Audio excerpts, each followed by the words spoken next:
एक मित्र स्थित प्रज्ञ के बारे में कुछ प्रश्न पूछ रहे थे।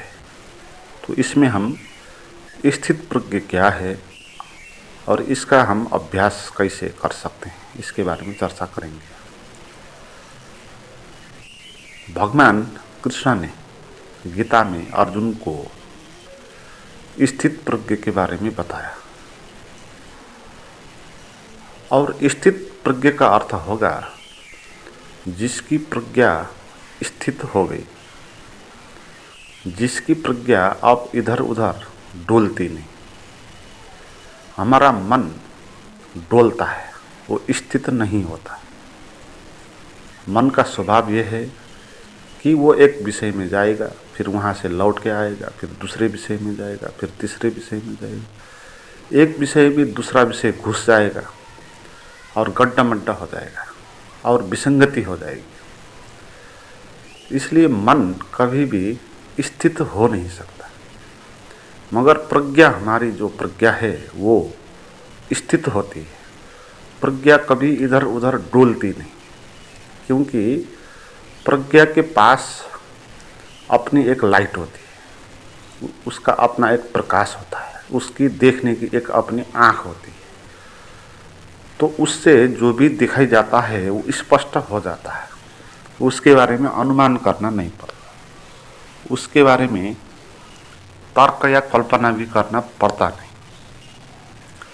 मगर मन जो देखता है, मन की जो आँख है, वो आँख अंधी है, वो देखती नहीं, वो सोचती है।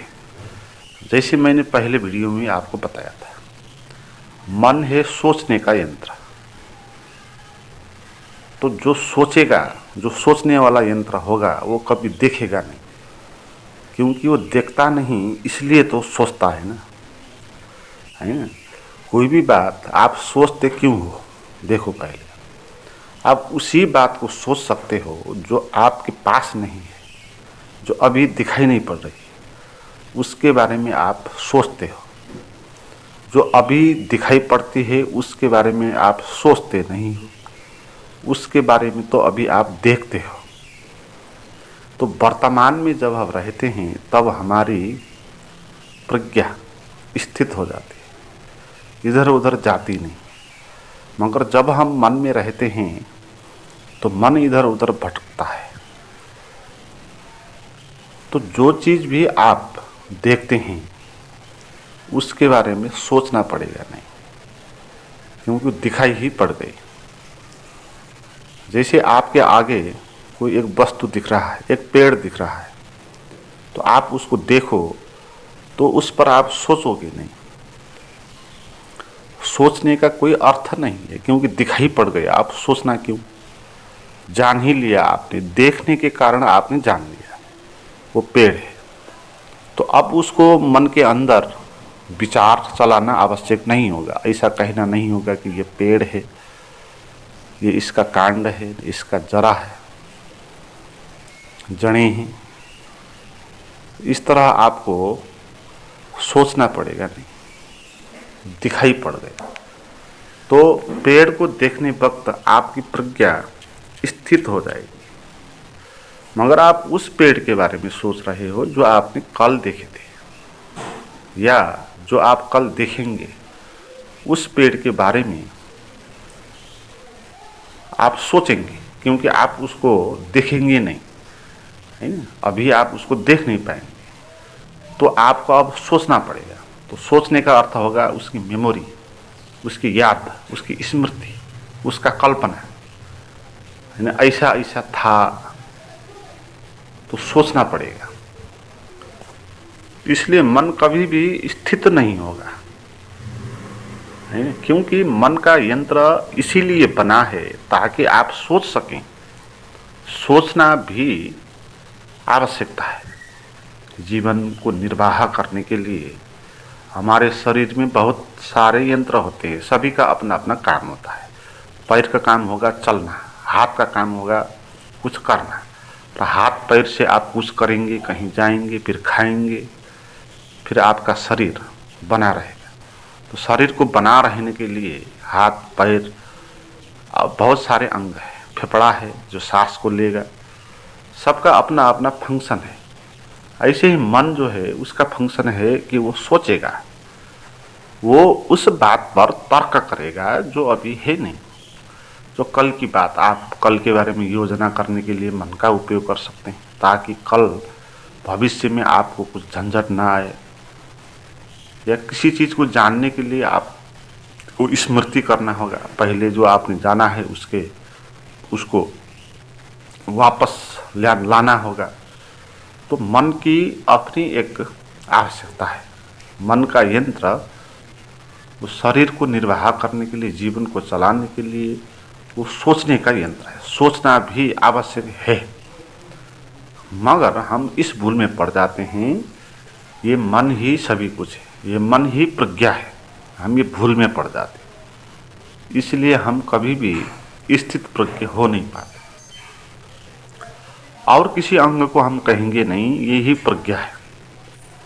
मन को हम कहेंगे, सोचने का जो यंत्र है उसको कहेंगे मैं हूँ। मगर देखने का यंत्र भी है, हम उसको नहीं कहेंगे मैं हूँ। जैसे आँख है, हम आँख को नहीं कहेंगे मैं हूँ। पैर को हम नहीं कहेंगे मैं हूँ। फेफड़े को नहीं कहेंगे मैं हूँ, मगर ब्रेन को कहेंगे हम मैं हूँ। क्योंकि हम भूल में पड़ गए। हमको ये लगने लगा जो सोचने का यंत्र है वो सबसे विशिष्ट होना चाहिए, क्योंकि वहाँ से आइडिया आता है, वहाँ से हम उसके बारे में भी सोच सकते हैं जो अभी नहीं है, जो भविष्य है। भविष्य को भी हम जान सकते हैं, भूतकाल जो मर गया उसको भी हम ला सकते हैं। तो इसलिए हमको सबसे श्रेष्ठ अंग हमको लगने लगा ये ब्रेन है, मन है। इसलिए हम मन के साथ जुड़ गए, मानने लगे कि यही हमारी प्रज्ञा है। मगर ये प्रज्ञा नहीं है, ये एक और यंत्र जैसा ही एक सामान्य यंत्र है जो सोचने का काम करता है, नहीं? तो वो प्रज्ञा नहीं है, क्योंकि वो प्रज्ञा हो नहीं सकती जो सोचती है। जो सोचने का यंत्र होगा वो कहीं पर पहुंचेगा नहीं, क्योंकि उसको वास्तविक चीज कभी मिलेगी नहीं। वास्तविक चीज मिल जाएगी तो तर्क भी बंद हो जाएगा, तर्क आपको लगाना नहीं पड़ेगा। आप कहीं जा रहे हो किसी शहर में, अनजान शहर, आप रास्ते पे सोच सकते हो कि ये शहर ऐसा होगा, ऐसा होगा, ऐसा हो सकता है, तो आप सोचोगे। मगर जब आप उस शहर में पहुंच जाओगे फिर आप सोचोगे नहीं, क्योंकि अब सोचने की आवश्यकता नहीं, अब दिखा ही पड़ गया। और ये बात भी इसमें होगी, जो आपने सोचे थे ऐसा होगा वो और अभी जो आप देख रहे हैं वो बहुत भिन्न होगा। इसलिए मन जो सोचता है वो और जो सत्य होता है वो, उसके बीच में बहुत फासला होता है, आयाम ही भिन्न होता है, बिल्कुल अलग ही आयाम है। मगर हमारे पास एक और भी अंग है, और भी हमारे पास एक क्षमता है, वो प्रज्ञा की। प्रज्ञा का क्या अर्थ है? प्रज्ञा का अर्थ है कि आप चीज को ऐसे जान रहे हो सीधे ही, उसके बारे में सोचना नहीं पड़ रहा है। बीच में किसी दलाल को लाना नहीं पड़ता। मन एक दलाल है, मन को बीच में लाके हम चीज़ों को जानते हैं, देखते हैं, समझते हैं। तो वो प्रज्ञा से हमने समझा नहीं, देखा नहीं।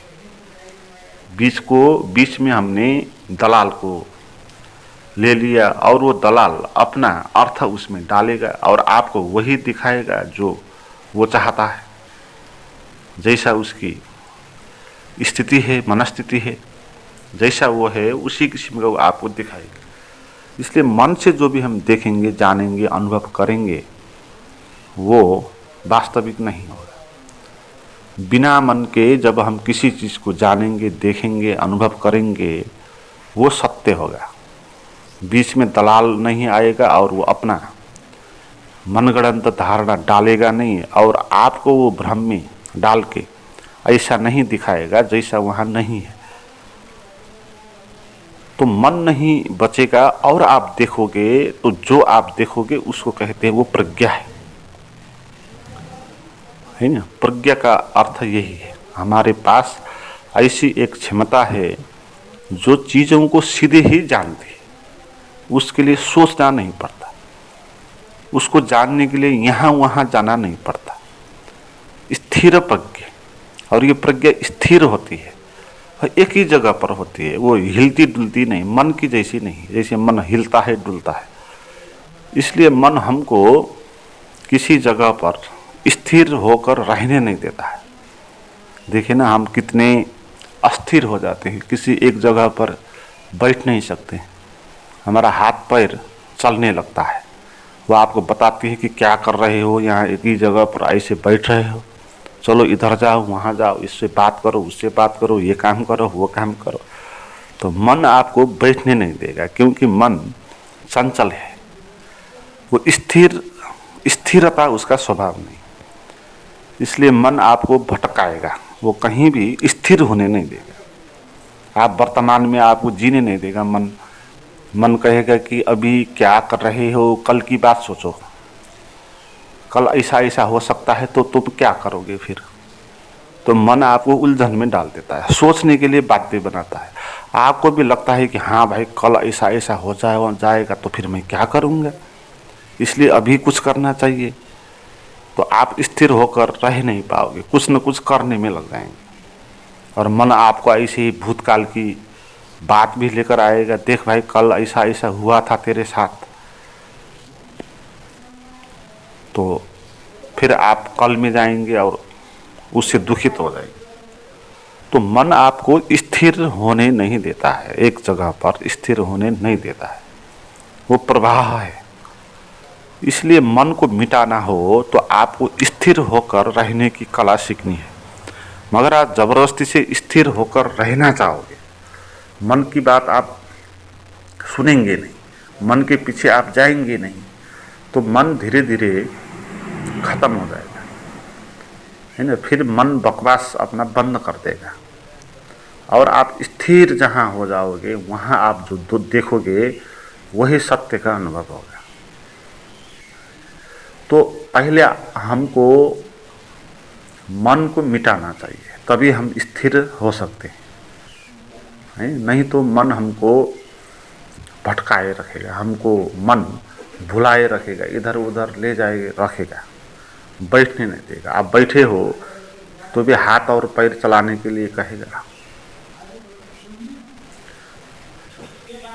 तो आप एक अभ्यास कर सकते हो ध्यान का, जहां आप 1-2 घंटे के लिए बिल्कुल हलचल ना करते हुए आप स्थिर बैठ गए।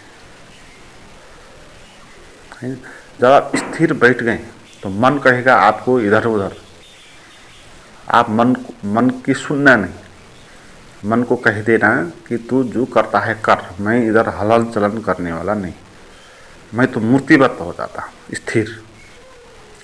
तो पहले शरीर को स्थिर में रख देना है, तो इससे भी मन का पावर कम होता जाएगा। आपको लगने लगेगा कि जैसे कि मन में विचार अब नहीं चल रहे या बहुत कम चल रहे हैं, क्योंकि स्थिरता में विचार चल ही नहीं सकता है। मन स्थिरता और मन अपोजिट है। स्थिरता का अभाव मन है, मन का अभाव स्थिरता है। तो मन को मिटाना हो तो आप स्थिर हो जाओ। स्थिर होने का अर्थ है कि आप एक ही जगह पर रुके रहो, थम जाओ। तो मन को आप एक ही जगह पर उसको रोक दो, इधर उधर उसको मत जाने दो। जा रहा है तो उसको छोड़ दो, उपेक्षा कर दो। तो आप स्थिरता में जियो, तो आपके आसपास एक स्थिरता का अनुभव होगा, एक ऐसा अस्तित्व का अनुभव होगा जो सदा से है, सदा रहेगा, जो बोधमय है और जो स्थिर है, जिसके पास अपनी प्रज्ञा है, जो चीज़ों को जान सकता है बिना विचार के, है ना। मन बिना विचार के जान ही नहीं सकता चीज़ों को, इसलिए मन कभी भी मैं कौन हूँ जान नहीं पाएगा। देखिए ना, हम कहते हैं कि बुद्धि मन अगर अच्छी है तो आदमी अच्छा हो जाता है, तो हम वैल्यू देते हैं स्मृति को। मगर हमारे पास जितनी भी बुद्धि अच्छी क्यों ना हो, मन अच्छा क्यों ना हो, विचार हम जितना भी अच्छा क्यों ना करते, हम कभी भी मैं कौन हूँ इसको जान नहीं पाएंगे। मन के द्वारा जितना भी तर्क आप करें, आप अपने को जान नहीं पाओगे कि आप कौन हो। क्योंकि जो आप हो वो हो स्थिर प्रज्ञ, है न? वो है स्थिर रुका हुआ। और जो आपका जानने वाला मन है वो है प्रवाह, वो भागा दौड़ा हुआ। तो मन रुक के किसी चीज को जान नहीं सकता। तो मन उसी को, फिर दूसरी बात यह है कि मन प्रत्यक्ष चीज को भी जान नहीं सकता। मन अप्रत्यक्ष चीज को सोचेगा, वो जानेगा भी नहीं। है ना? जो प्रत्यक्ष है आपके आगे उसको मन जान ही नहीं सकता, क्योंकि आगे जो चीज है वो तो स्थिर है ना। स्थिर चीज को मन जान नहीं सकता, है ना? मन तर्क भी नहीं कर सकता, उसके बारे में आप क्या तर्क करेंगे? वो स्थिर है। तो चलायमान है उसके बारे में मन तर्क कर सकता है, जो भविष्य है उसके बारे में मन तर्क कर सकता है, जो चीज अभी नहीं है उस चीज के बारे में मन तर्क कर सकता है, जो है उसके बारे में कुछ भी नहीं कर सकता। तो जो आप हो, जो हमारा होना है, जिसको कहते हैं वो आत्मा या परमात्मा या चैतन्य, तो उसका स्वभाव है कि वो स्थिर है, अभी है, यहाँ है, वर्तमान में है। अब इस चीज को मन जान नहीं सकता, क्योंकि मन तो प्रवाह है। तो जब मन मिटेगा, है ना, मन नहीं रहेगा, मन गायब हो जाएगा, तभी आप उसको जान पाएंगे कि जो आप हो वास्तविक। और दूसरी बात मैंने इसमें कही थी कि मन सोचने का यंत्र है, जानने का यंत्र नहीं है। तो मन के आगे आप परमात्मा को रख दो तो भी मन उसको जान नहीं पाएगा। वो भी सोचेगा, उसके बारे में तर्क करेगा, वो उसको जानेगा नहीं, उसको पिएगा नहीं। तो इसलिए भी मन जान नहीं सकता आपको। तो मन जब बंद हो जाएगा, आप निर्विचार हो जाएंगे, तो निर्विचार जो अवस्था है वही स्थिर है, वहीं पर ही कोई भी चीज रुकी हुई है। जहाँ तक मन है वहाँ तक चीज रुकी हुई नहीं है। जहाँ तक मन, चीज तो रुकी हुई है, आपका मन चल रहा है, तो आप रुकी हुई चीज को कभी जान नहीं पाएंगे। हमारे जो आत्मा है वो तो रुकी हुई ही है। जब भी हम मन को छोड़ देंगे तो उसको हम जान लेंगे, तो कहीं गई नहीं। हमारी जो आत्मा है वो हमारे पास ही है, सदा से है, सदा रहेगी, कहीं जाएगी नहीं। वो स्थिर है ना, वो जो स्थिर चीज है वो जाएगी नहीं कभी, है ना। और स्थिर भी है और प्राज्ञ भी है। प्राज्ञ का अर्थ है वो चीज जो है उसको पता भी है कि वो क्या है ना। मन खुद को कभी जानेगा नहीं, प्रज्ञा खुद को जानेगी। मन दूसरे के बारे में तर्क करेगा, अपने बारे में भी तर्क कर नहीं सकेगा वो। तो प्रज्ञा दूसरे के बारे में तर्क नहीं करेगी, क्योंकि उसकी अपनी आंख है, वो सीधा ही देख पाती है कि वो क्या है। तो तर्क करने की आवश्यकता होती नहीं, वो अपनी, उसकी एक आंख है, जिसको मैंने कहा। तो जब हम स्थिर हो जाएंगे, जैसे कि विचार रुक जाएगा मन में, आप शरीर को भी स्थिर रख देंगे, तो जो आपको अनुभव होगा, है ना, आपको एक शून्य का अनुभव होगा और फैला हुआ विराट, है ना। तो आपको वहाँ पहली बार पता चलेगा कि ये जो अनुभव है ये स्थिर है ना? ये स्थिर, रुकी हुई है, एक सन्नाटा है जो सदा से रुका हुआ है, जो कहीं जा नहीं रहा, हलन चलन नहीं हो रहा है ना। जैसे हिमालय का हिमाच्छादित शिखर होता है, रुका हुआ है, स्थिर है, कहीं हलन चलन होता नहीं। तो इसी तरह एक जो शून्य है, चारों तरफ फैला हुआ है ना, अनंत है, ये एकदम से रुका हुआ है, स्थिर है, ये चल नहीं रहा। जैसा मन चलता है ऐसा चल नहीं रहा। और दूसरी बात इसमें, इसके पास प्रज्ञा भी है ना? रुका हुआ भी है ये अस्तित्व, और उसके पास प्रज्ञा भी है। प्रज्ञा का अर्थ है कि इसके पास बोध भी है, इसको अपने होने का एहसास भी है भी, और होने का एहसास भी है, दोनों बात। यानी कोई चीज़ ऐसी हो सकती है जिसको पता नहीं होता है कि वो है, जैसे एक पत्थर है, जैसे एक हिमालय है, वो है, मगर उसको मैं हूँ इसका बोध नहीं होता है। मगर जो प्रज्ञा है, स्थिर प्रज्ञा है, वो है और उसको पता है कि वो है, दोनों बात इस पे मिल जाएगी। तो स्थिर प्रज्ञा का अर्थ यही, प्रज्ञा स्थिर हो जाएगी, या स्थिरता जब आप में आ जाएगी तो आपके पास प्रज्ञा का भी अनुभव होगा, और आपको अब सोचना नहीं पड़ेगा किसी भी चीज़ को जानने के लिए कि क्या है। अपने को जानने के लिए मैं कौन हूँ, या आत्मा को जानने के लिए, या साक्षी को जानने के लिए आपको मन का उपयोग करना पड़ेगा। आपके पास प्रज्ञा है, वो प्रज्ञा ही आपको अनुभव दिला देगी कि वो क्या है। तो स्थिर प्रज्ञा की जो स्थिति है उसमें आप रहना चाहते हैं तो आपको जो रुका हुआ है उस पर ध्यान देना होगा, जो चल रहा है उसको छोड़ देना होगा, है ना। जैसे एक अनंत आकाश है, आकाश चल नहीं रहा है, आकाश में हवा चल रहा है, बहुत सारी चीज़ चल रही, मगर आकाश खुद नहीं चल रहा, वो स्थिर है और वो सदा से स्थिर है। ऐसे ही चैतन्य भी आकाश जैसा स्थिर है। हाँ, उसके पास मन चल रहा है, जैसे बाहर के आकाश के आसपास बादल चल रहे हैं, हवाएं चल रही हैं, पृथ्वी और ग्रह और नक्षत्र कितने ये सारे चल रहे हैं, इसके अंदर चल रहे हैं, मगर आकाश खुद नहीं चल रहा है। ऐसे ही हमारे भीतर जो प्रज्ञा है, जो हम हैं, वो कहीं नहीं चल रहा है, वो रुका हुआ है।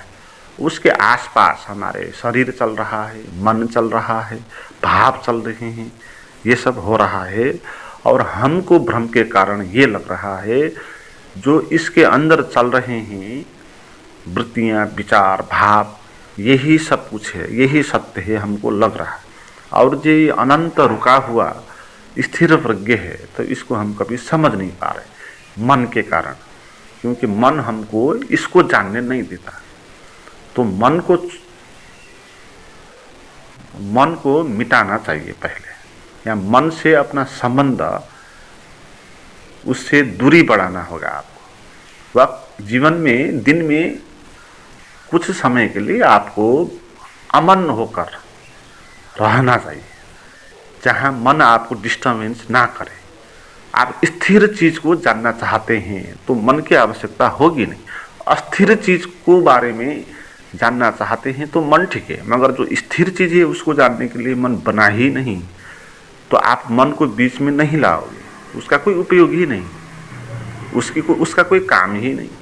जैसे आप सुन रहे हो तो आप आँख का प्रयोग क्यों करेंगे? सुनने के लिए आप कान का प्रयोग करेंगे, है ना। देखने के लिए आँख का प्रयोग करेंगे, मगर सुनना है तो आप आँख का प्रयोग नहीं करेंगे, बल्कि आप आँख को बंद कर देंगे और सुनेंगे ध्यान से, है। तो उस यंत्र को आप बंद कर देंगे। ऐसे ही मन को भी आप बंद कर देंगे, उसको भी क्यों लाएंगे बीच में, है। जो स्थिर प्रज्ञ है हमारे भीतर, जो हमारा स्वभाव है, तो उसको जानने के लिए मन को क्यों लाएंगे, उसको बंद कर देंगे। आप स्थिर होकर हम बैठेंगे और हमको जो अनुभव होगा उसमें हम जितना देर हो सकेगी बैठेंगे, और ऐसे बैठने के कारण आपको सिद्ध हो जाएगा ये बात कि आप स्थिर प्रज्ञ हो और मन आपका एक सामान्य यंत्र है। मित्रों, इस तरह का प्राइवेट गाइडेड मेडिटेशन का वीडियो आज आप चाहते हैं तो व्हाट्सएप पर चैट कर सकते हैं, उसका नंबर और लिंक डिस्क्रिप्शन में दिया हुआ है।